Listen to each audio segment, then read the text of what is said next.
I should say that this is something actually fairly new to me, right? So I have a PhD in religion, studied a lot of American religious history, and this idea of the Doctrine of Discovery was fairly new. So what it is it's a set of 15th century Christian doctrines that were designed to answer the problem of what do we do with all these people we've just encountered in these lands that we didn't know about, right, in the 1400s.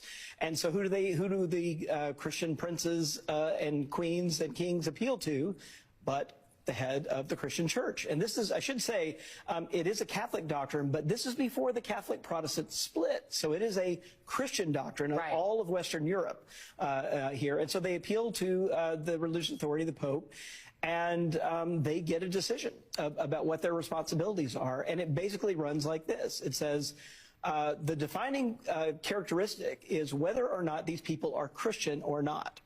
If they are not Christian, and if they are not already subjugated by a Christian power, then they essentially have no human rights. And that it goes on to explicitly spell out that they have the right to occupy, conquer, kill, steal their goods. And then this phrase is literally in the document, some of these still ring in my head, and to reduce their persons to perpetual slavery.